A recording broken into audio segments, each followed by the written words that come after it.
All right, we are live. What is up? Strong by Lee and powered by Pam Nation. Hello. Yeah. Episode 6. We are Wow. we're about to get realist with the trillist. Episode Already 6 means, episode 6. episode 6 means we are 6 weeks in. Yeah. We're right around the corner from New Year's. 2020 Mhm. is about to come to a close, but we know the years are just social constructions. It's very likely Yeah. that 2021 might not be any better than 2020. Especially with the way that 2020 is seeming to be ending now. So Exactly. Which is why I've been staying away from the media. Every time I look at the media, I just get more and more depressed. yeah. Yeah. That's why we're going to talk more about Positive thing. positive Yeah. things, body changing things. Today, we're going to talk about strength training for fat loss / weight loss. In our previous episode, we talked about the difference between weight loss and fat loss.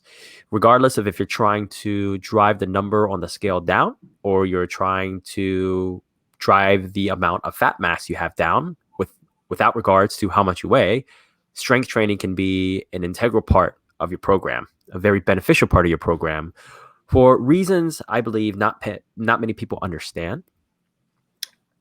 I think a lot of people exercise as a way to expedite the weight loss process. And Yeah. while that's all in good, I don't think exercise should be the primary or even a secondary vehicle for weight loss, simply because of the undue consequences of burning calories through mechanical actions. When your muscles are contracting, when your heart rate is up, you're going to burn a lot of calories. If you combine that with a calorie deficit, such as a diet, it's going to be really difficult to manage your hunger, manage your hormones. Your motivation levels might take a dip because physical training, when done correctly, is a stressor, a physical and a mental stressor. A diet is a physical and a mental stressor. You combine both together, you're going to drive up levels of stress hormones, cortisol and adrenaline. Elevated for extended periods of time is going to make long-term weight loss and fat loss very difficult and unsustainable. Yeah. Strength training for fat loss. Pam, kick it off. Whenever we train together, we're usually doing some form of strength training. Yes. There are, I believe, some myths we need to debunk and bust. Mhm. Based on your experience, how do you think strength training fits within a fat loss program? So when I started to train with you, I was at this point 20 pounds heavier when I started to train with you. And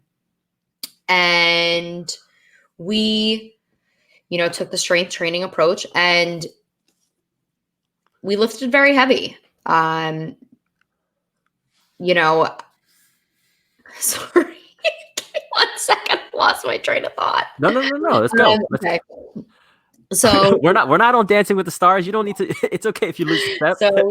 so we took the strength training approach, and again, I thought that it was a little odd because growing up, our whole lives we've been taught to believe that the most effective way to lose weight is to starve yourself and do cardio. And here you were saying, no, you should be lifting heavy weights. And so one big myth that I used to argue with people about all the time was, well, am I going to get bulky if I start to strength train to lose weight for fat loss? And you, of course, said, no, you're not going to. And lo and behold, here we are 3 years later, 20 pounds lighter.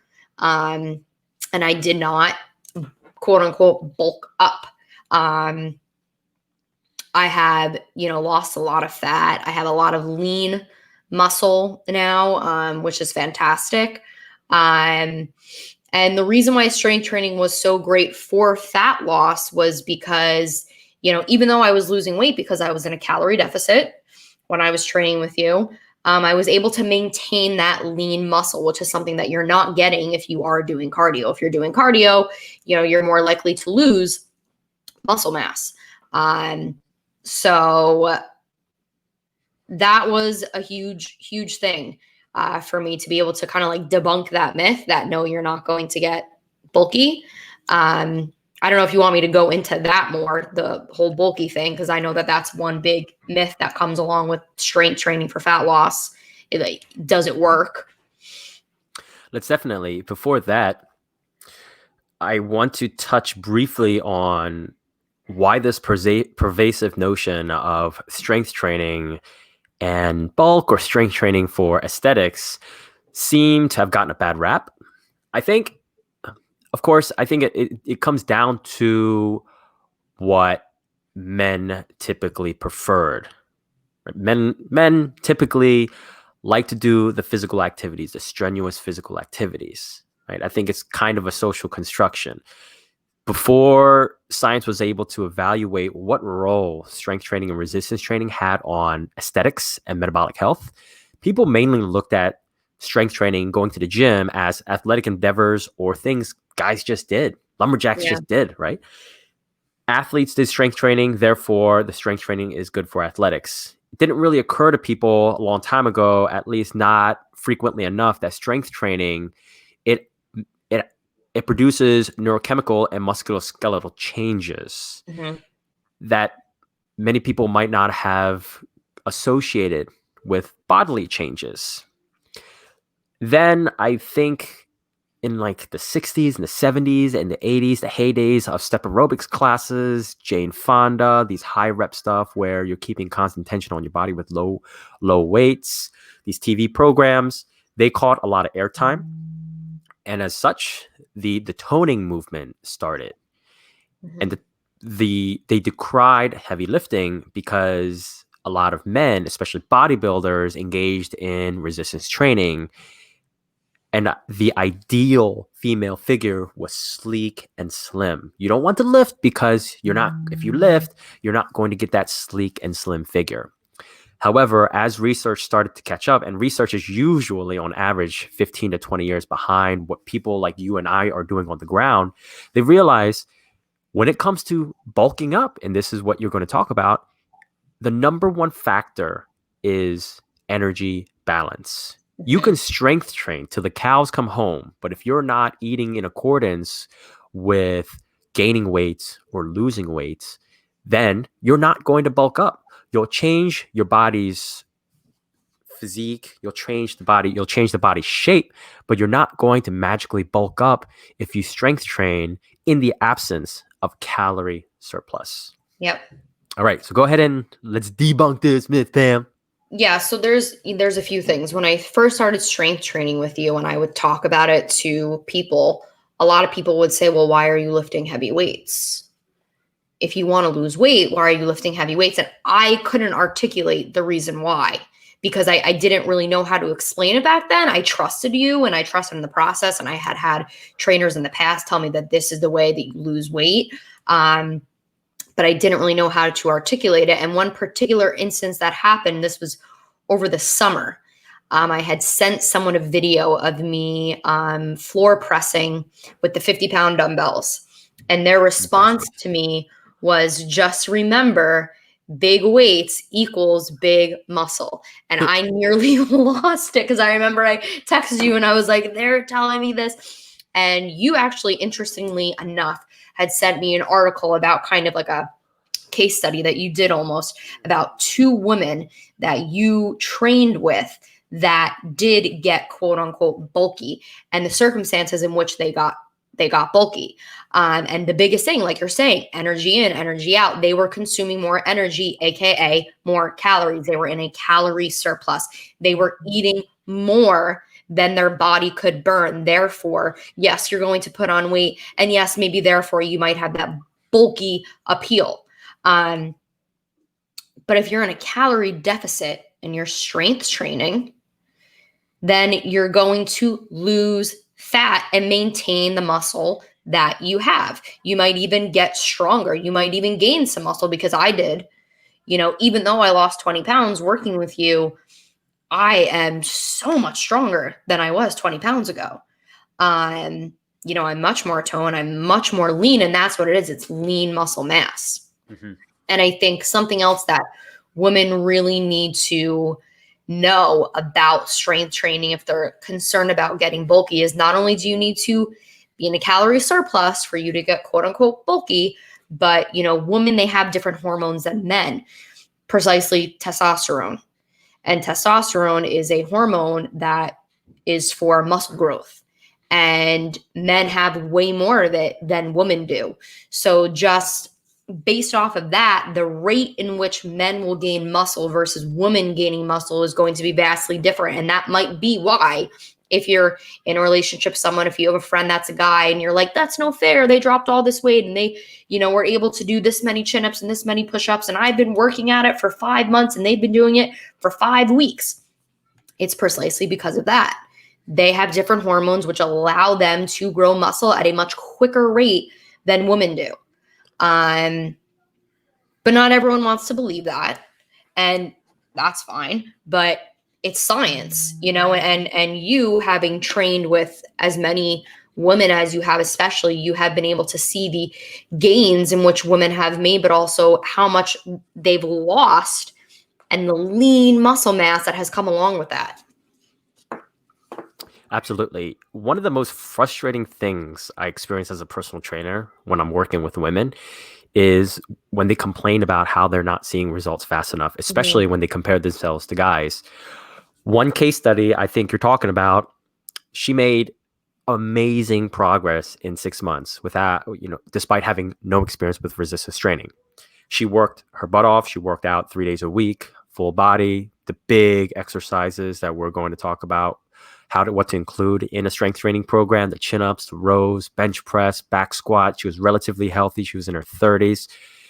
And she saw better results than most men in 6 months. And we did a blood panel, and she has higher than average levels of testosterone for a woman. And I think that translates pretty well. Of course, you have testosterone, you have human growth hormone, you have IGF, is insulin like growth factor 1. These are all hormones implicated in muscle growth, which is otherwise known as hypertrophy. Hypertrophy being a big growth.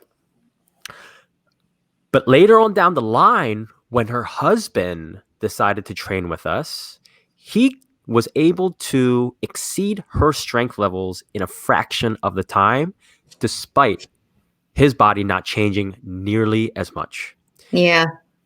Going back to your point of how it's almost unfair the physical advantage men have, it's biological in general, and it's also evolutionary. Long time ago, before we were domesticated species, we hunted, we did hunter-gatherers, we climbed trees.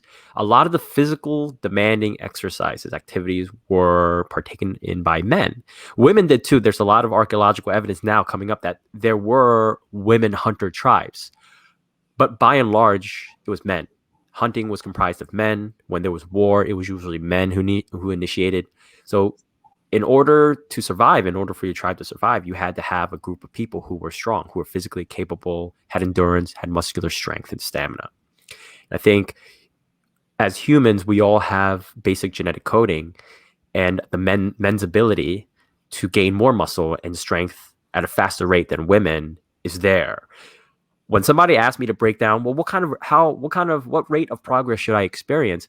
If you're a woman, expect to work twice as hard to see half the results that a typical man would. You have to work twice as hard to get half the results in general. Now, women's lower body tend to keep up better with men's lower body than women's upper body versus men's upper body. I think it's because once you hit puberty, especially once you hit puberty, you have that huge hormonal shift. Yeah. What's interesting, though, is up until people hit puberty, women, girls, and boys are pretty much on even playing field. Is when you experience that huge hormonal shift around puberty is when the physical attributes start to diverge. Yeah. And I know, talking about exercises that, women and men differ from, lower body. I mean, we both know my deadlift, my squat, no problem. I could, advance in those lifts pretty quickly, pretty easily, pretty heavy. What I really struggled with was the push-up and the chin-up. Those were my two biggest things that I really needed to improve on. And I mean, I don't even know how many times I said it to you about the chin-up. Like, when am I going to be able to do more than 2 or 3 chin-ups, and it's just a matter of time.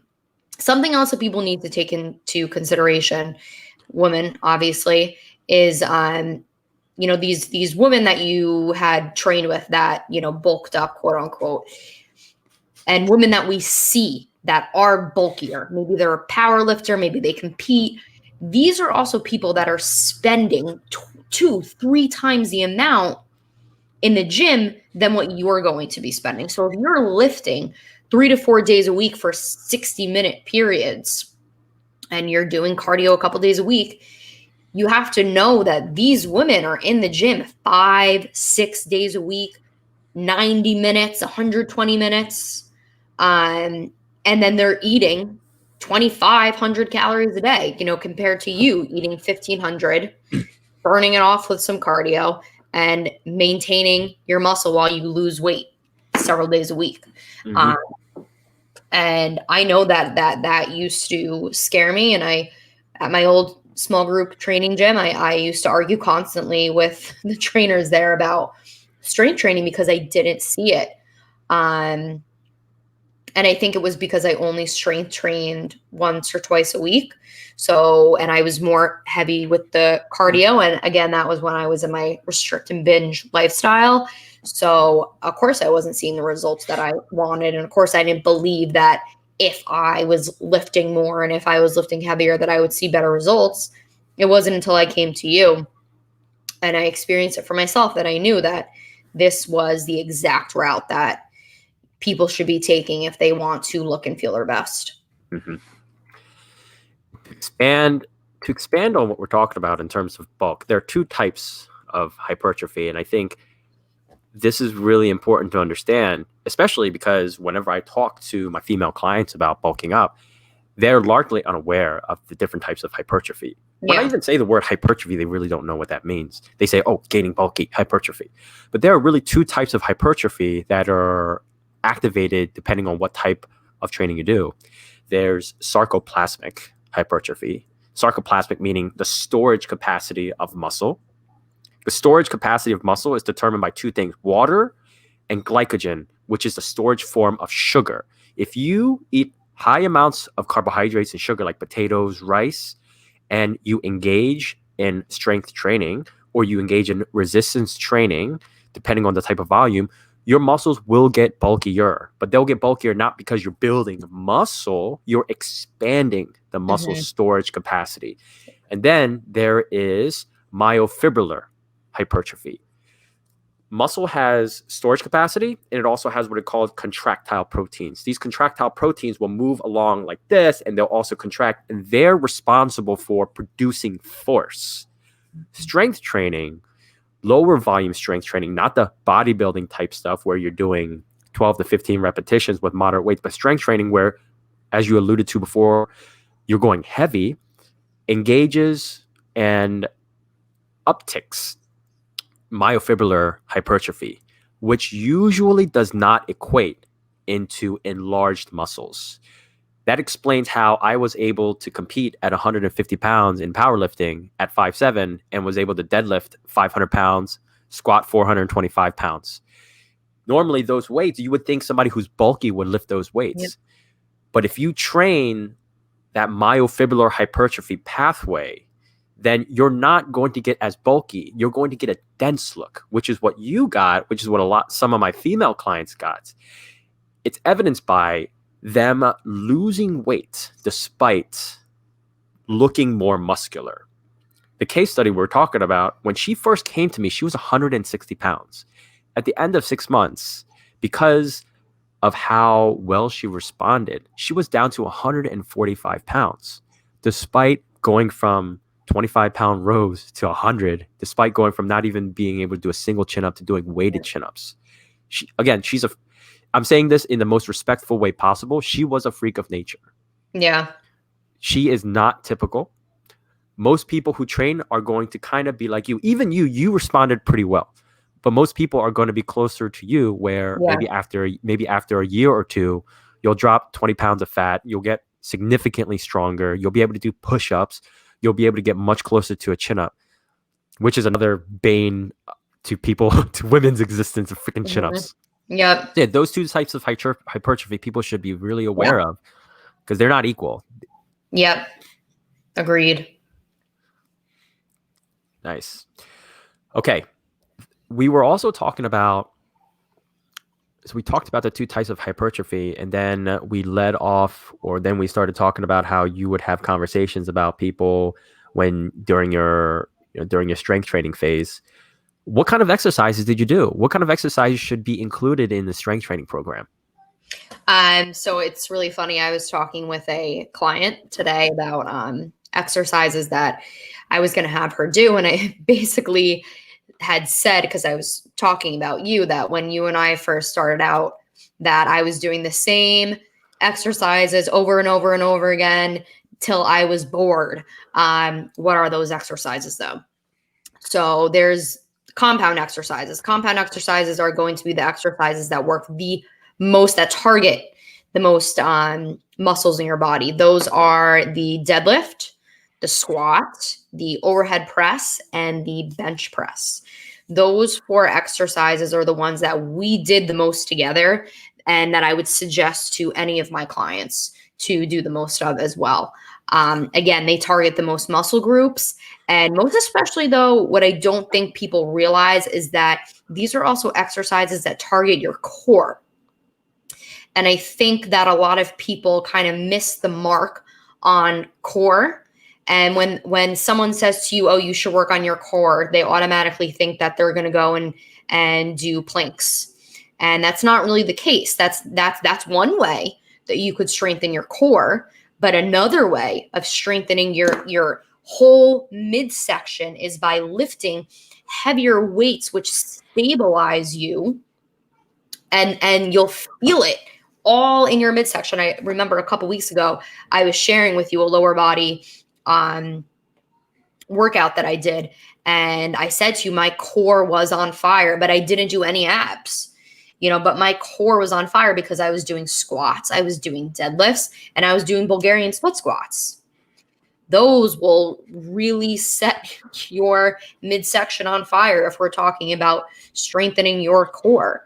But those four exercises, the deadlift, the squat, the overhead press, the bench press, those target the most group of muscles. And those are the exercises that I would highly suggest to anyone if they're just starting out, to do those four exercises and get really good at them. And it's quality over quantity here. So if you need to go as light as possible to get that form down packed, then that's what you need to do. And you want to achieve something that's called progressive overload with time, which means that you are either adding weight or adding or slash, maybe even reducing reps if you're adding weight. And that's how you get stronger, is that if you're going to do those four exercises and you're going to do them for a period of 6 weeks, and you're starting out at doing each of those exercises with, let's say, 8 reps, maybe you could only bench press with 30-pound dumbbells at the beginning, but by the end of those 6 weeks, you're doing 8 reps with 35-pound dumbbells. And then you switch to, instead of doing 8 reps, you're now doing 6 reps. And you'll see you start with a 35-pound weight. At the end of 6 weeks, you'll be up to 40 pounds. And that's exactly pretty much how you and I did it. And that's exactly how I was able to get stronger with the period of time. And I mean, even now, 3.5 years in, all of my strength training workouts have those four exercises in them in some kind of variation. And so to me, those four exercises, obviously there's a few more that you can do if you don't have access to gym equipment. I don't know if you want me to go into those. Yeah, go ahead. So if you don't have any gym equipment, you could do a body weight squat. Because again, you can get your form pretty down packed if you're doing a body weight squat. Push-ups are huge. Someone actually asked me today, if I can't do a push-up, where should I start? And David, I don't know if you agree with me on this. I said up against the wall. I would agree with you on that if they had no other option. Yes. Okay. Ideally, I don't like doing it against the wall simply because when you go up against the wall, your fingers will bend back too far. Okay. Ideally, when you do push-ups, you want your wrists you want your, I don't know if you can see this, you want your wrist to be about 90 degrees. But when Mhm. you go up against the wall, your fingers will have to bend back a little bit more to accommodate you to be able to go all the way down. So then, if let's say that someone is listening right now and they're a total beginner and they don't know how to do a correct push up, what would you suggest to them to start off with? First thing I'll probably look at is number one, do they have any injuries? Number Hmm. two, are they are they larger? Are they heavier? Because what I would most likely start them on, depend if they're a 100% beginner, they've never done it before, I would want them to do a front plank first because Okay. I want to assess their shoulder stability Yeah. because that was the big thing I see with women who just start training. It's not that there is a deficiency in strength, and I mean deficiency in the nicest way possible. But what I also see is a deficiency in shoulder stability. A lot of women, their shoulders are really mobile, really mobile. But if you have too much mobility and not enough stability as a result of strength, you're going to start seeing the chin tuck. You're going to see women's lower back and hips sag to the ground because they're not able to stabilize their upper body. Their shoulders not able to move properly under load. If I can see somebody hold a plank for 30 seconds, nice and tight, and their shoulders are engaged, then I will have them do a push up hold where they're in the top position of a push up, but they're not doing anything. Now we're starting to get them used to having their arms straight, putting more pressure on the triceps, the back of the Hmm. arms. After that, they're going to do what are called push up negatives. They start at the top and they lower themselves slowly, but they don't try to push themselves back up. They just lower themselves all the way down as slow as possible and then reset by pushing back onto their knees, going to the top, lowering again. That's how I would start somebody who is a bare beginner. Yeah. All right. Good. Very, very good to know. So you kind of actually led me to the next exercise, a plank. Mm-hmm. If you don't have any equipment, squats, push-ups, and now you know how to do one if you're a complete beginner. And then also we have planks. Planks, again, great for your core, great stability. I think that planks are a very solid exercise movement. I do them all the time. Something else, hollow holds. Mm. However, though, I feel like hollow holds are something that I did struggle with at the beginning.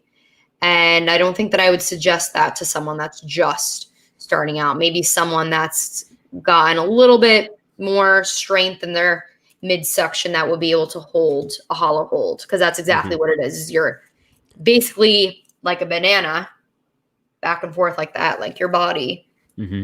and you're holding it there for a certain amount of seconds. And I love them now, but I used to hate them because it takes time. It takes time. Mm-hmm.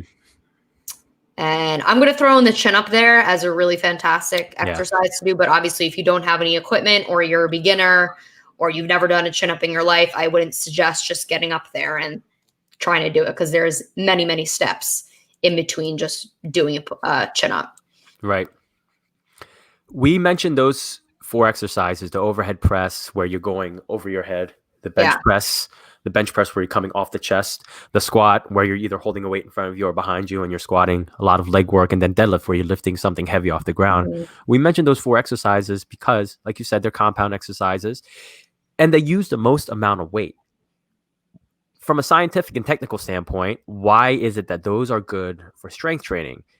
The reason is because you can use the most amount of weight for those Mhm. exercises, and the way the body responds to resistance training is through intensity, it's through load. How heavy you go in your exercises will ultimately determine how many repetitions you can do.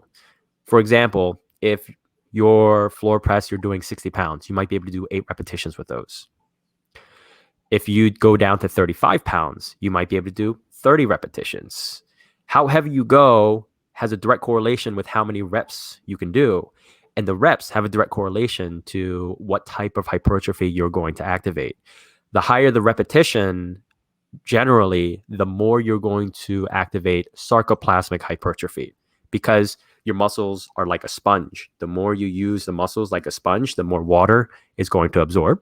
Mhm. If you go lower in repetitions, let's say you go up to 70 pounds in the dumbbell for the floor press, you might be able to do 4 repetitions. That's Mhm. going to engage myofibrillar hypertrophy to a much greater degree. Your muscles aren't going to get as bulky because you're only doing 4 repetitions. And that brings me to my next one. When you look at bodybuilders and you see how bulky they are, most bodybuilders do not care as much about how heavy they are going Yeah. compared to how long they are handling a particular exercise for. It's called time under tension, Yeah. right? If you're doing floor presses, using that as an example again, 4 repetitions might take you 10 seconds to do, being conservative. If you do 12 repetitions, that might take you 30 seconds to do. Which one is going to be more conducive to muscle growth?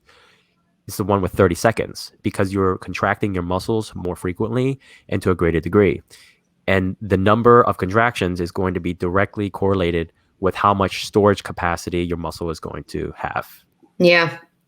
That is why lower volume, not super heavy, not 1 rep maximums, not going as heavy as you can, but within a realistic rep range for people, anywhere between 6 to 10 repetitions for the most part, is going to be great to include if you're trying to lose fat and you're trying to lose Yeah. weight. One thing that I do want to add on to that is I was talking with someone who is getting into the whole strength training thing, and she had asked me, well, how heavy do I go? And I don't know what her strength is. So that was really hard for me to answer. But, the more I was thinking about it, and again, you might disagree with me on this, is let's say that you are doing 8 reps.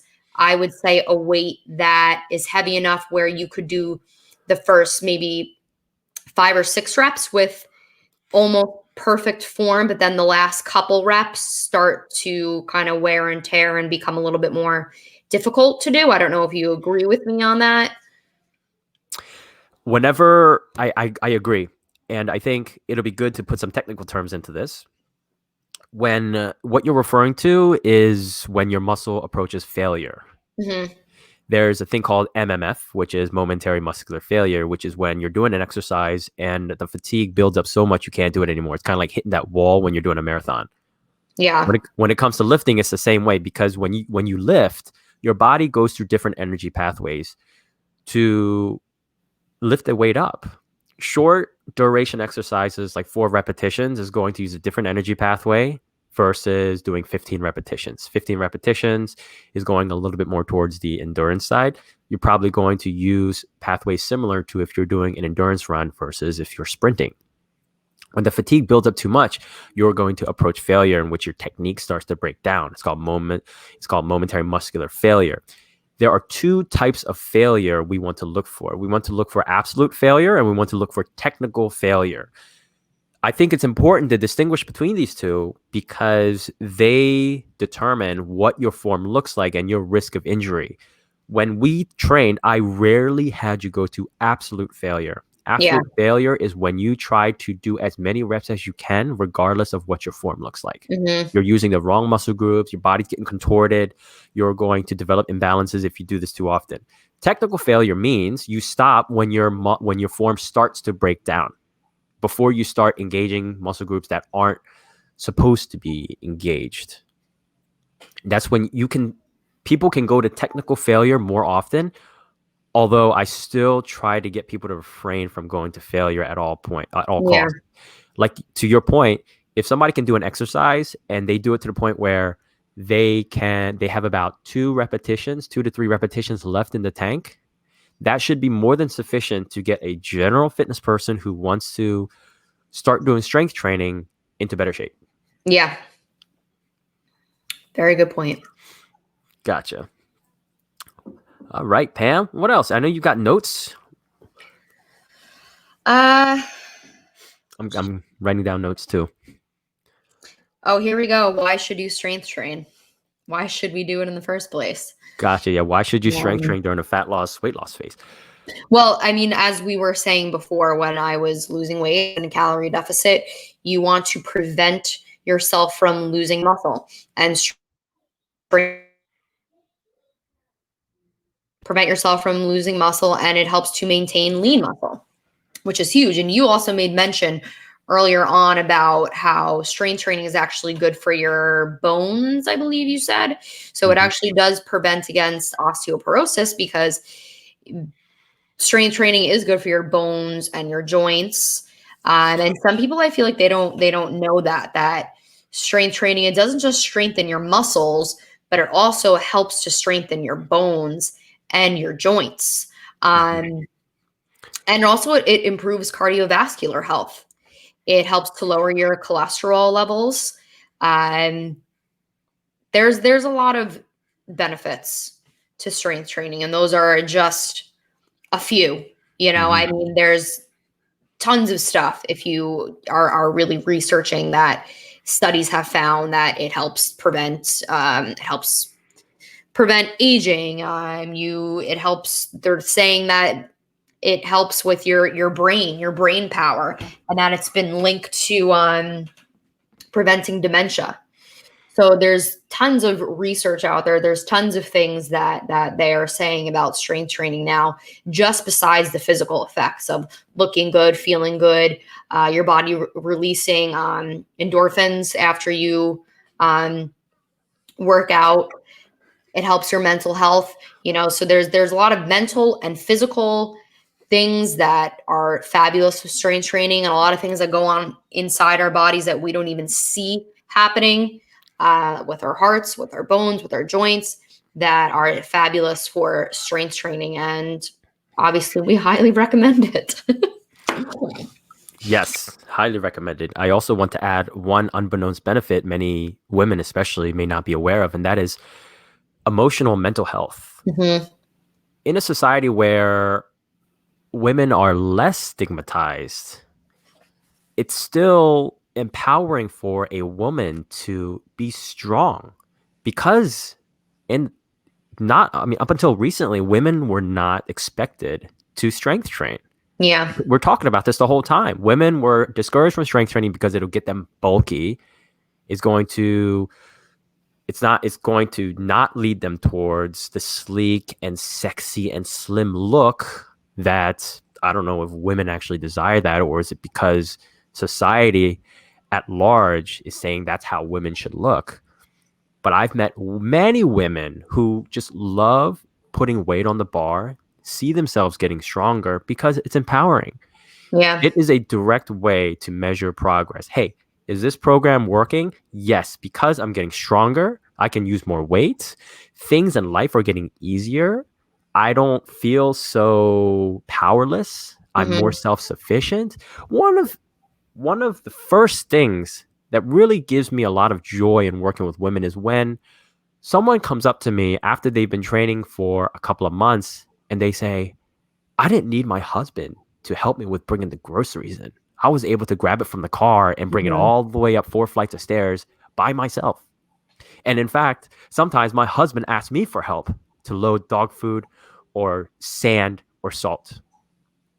That makes me glow Yeah. because we're helping. We're helping women. We're helping people. We're helping people get stronger because I think that is one of the potentials of being a human being. Yeah. And when it comes to why you should strength train, from a more technical perspective, I was just having this conversation with two of my clients the other day. What are the benefits of strength training during a fat loss phase? Well, the first one is when you go into a calorie deficit, it's kind of like a budgeting system. When you start eating less, your body will burn less calories as a result because it detects less energy coming in. It's going to burn less energy. The big fatal mistake that many people make is when they're in a calorie deficit, they'll do cardio because they want to Yeah. expedite the fat loss process. What they don't realize is by jacking up the additional amount of calories burned, they're also going to burn away muscle. Because if your body doesn't have enough energy coming in, where is it going to get energy from? It's usually going to get energy from protein. It's going to break down muscle tissue, Yeah. take those amino acids, and burn off those amino acids for energy. Because it's much easier for the body to burn off the amino acids for energy than it is for fat. Yeah. The hierarchy is carbohydrates. A lot of times, if you're in a diet phase and then you're doing a bunch of cardio, you're going to crush the carbohydrates. You're going to your body's not going to be able to tap out or max out the carbohydrate or the glycogen storage capacity in the muscles. So then after the carbohydrates are all gone, it's going to turn to the amino acids, and then you burn muscle. With strength training, because it doesn't burn that many calories, and while that might sound unorthodox, it's actually a boon, because when you strength train and you hold on to the muscle, your body will not decrease calories as much versus if you just diet or cardio alone. As a thought experiment, let's say you require 2,000 calories in order to maintain your body weight. This is just a hypothetical. You want to lose weight, so you decrease your calories by 500 per day, bringing you to 1,500 calories per day, right? Your body will, in proportion to the number of calories that you're dropping, will also decrease the amount of calories it burns at rest. Let's say it'll go down to 1,500. 1,500. So a decrease in 500 calories leads to a decrease in 500 calories at rest. If you resistance train and you hold on to the muscle, because the contracting of the muscles will encourage your body to hold on to the muscles, since you're using the muscles, after the workout, the muscle wants more amino acids and carbohydrates. Whenever you eat, it'll get shuttled towards recovery. Instead of going down to 1,500, it might go down to 1,750. So the drop in resting metabolic rate won't be as significant, but you'll still lose weight. Weight, because the weight really comes down to how many calories, your energy balance, how many calories you're eating, how many calories you're burning per day. Yeah. I like that you said that, and kind of going back to the cardio thing, I feel like this goes hand in hand with nutrition, in the sense that a lot of people think that doing more cardio is going to help you lose weight, just like people think that eating less carbohydrates is going to help you lose weight. And the reason why you do lose weight quicker when you cut back on carbs is because for every gram of carbohydrate, there's 3 to 4 grams of water. And fat doesn't have that, and protein doesn't have that much water either. So when you cut back on carbs, because carbs retain more water, you are losing water weight. And that's something that we spoke about right from the get-go when we're talking about fat loss, is that when you're just doing cardio, maybe you're in some kind of calorie deficit, maybe you cut out carbs, you're going to lose a lot of water weight because carbs hold the most amount of water.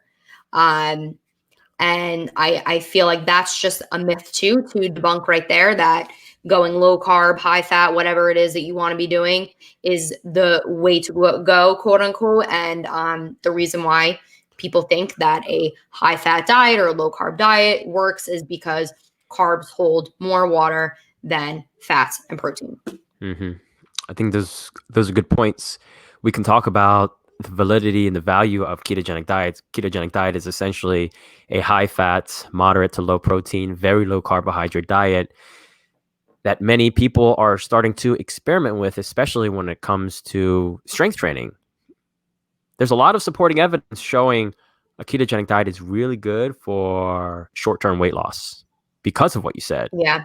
The drop in water, the drop in glycogen storage.